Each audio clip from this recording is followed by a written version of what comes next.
King of what, Nick? Well, malapropisms. Malapropisms. He has some famous ones. He said they were the Titanic last year, but he meant it in a good way. He said hindsight was 50-50 instead of 20-20. I like it. It's charming. Coach, how concerning was this loss last night by the Panthers? Well, my youngest son is a Panthers fan, and he got the jersey and everything, right?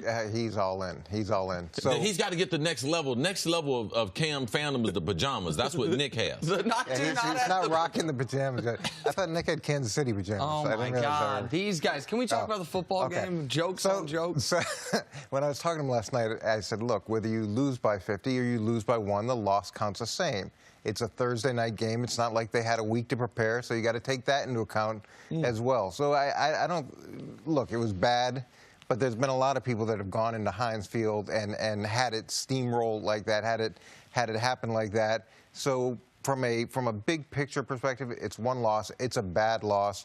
And Cam's point about taking something positive away from this, that's the only thing you can do when you go and you get beat like that. And when you listen to the Steelers defense talk, their philosophy on handling Carolina, I think, is something that other people should match. They weren't going to let Cam be a runner. They were not going to let Cam be a runner, and they were going to hit him every time they could. So you saw that first drive where everybody was going after Cam, and they were allowing Christian McCaffrey big chunks of yard.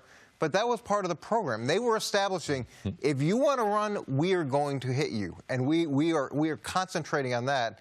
And once they did that, Cam stopped being a runner.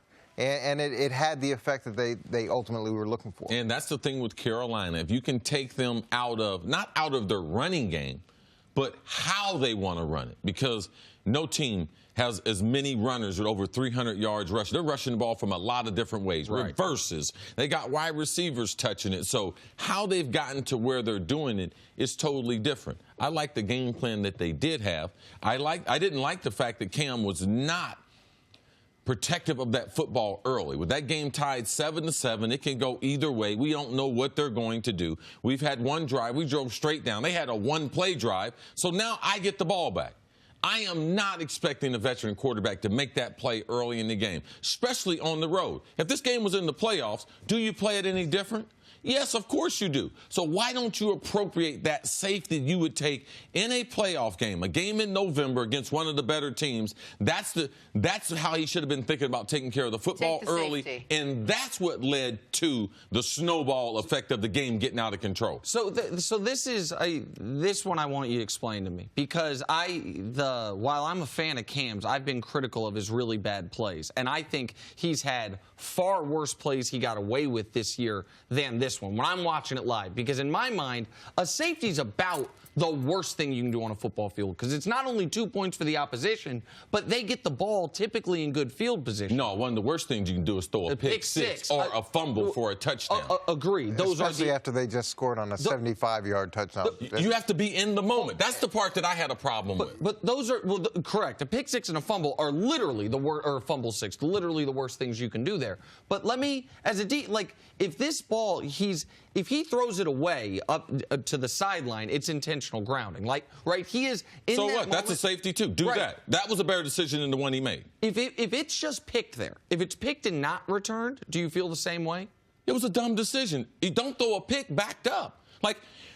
It's not Cam's fault for the interception, but when Watt has you out leveraged and he contacts you, man, Watt is a big dude. All right? Bad things are going to happen. Just eat it.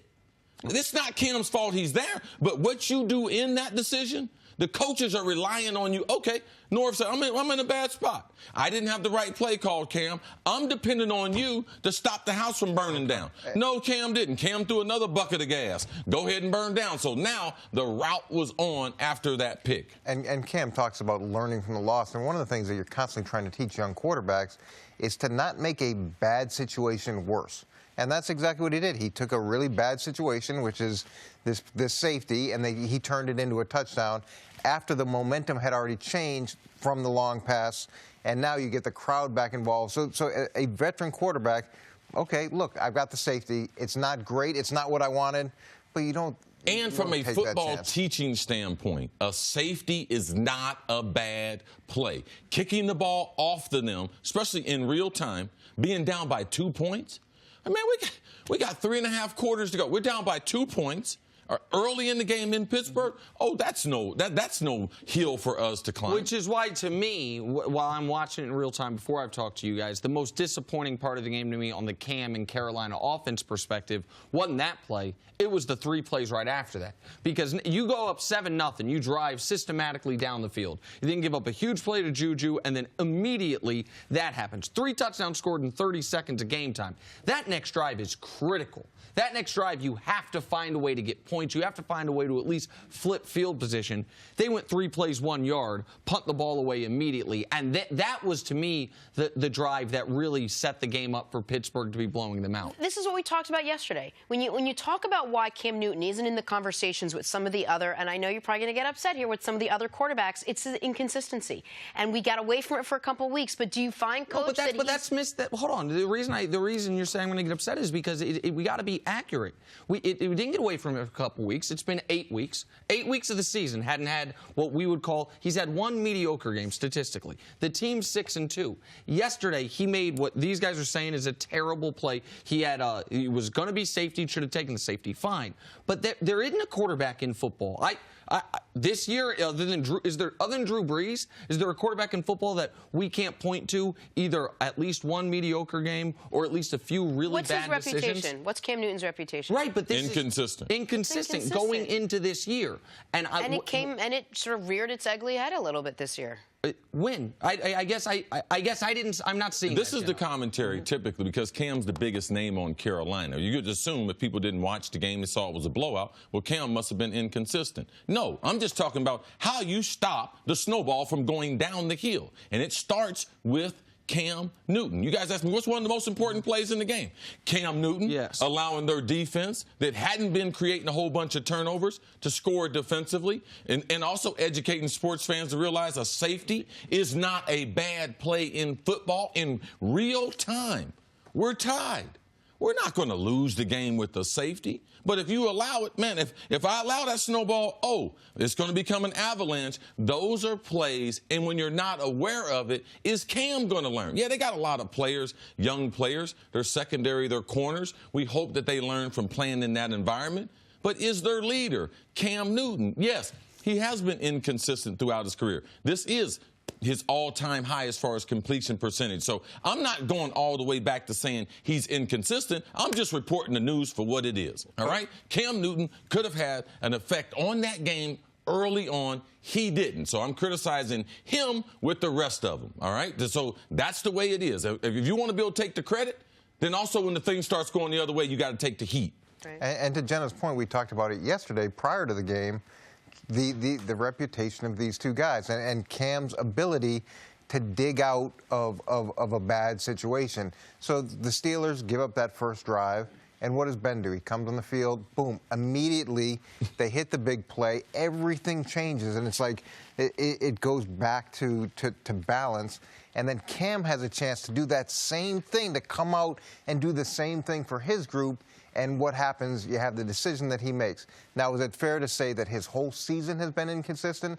No, but when you look at a track record of a guy, you give one guy the benefit of the doubt because of his history, and the other guy is unfortunately judged by his history as well. Absolutely, but the point that I'm making is, and I don't think I've ever said that I think Cam Newton's better than Big Ben. I think Big Ben is one of the 5 best quarterbacks we have in football and has been for a decade.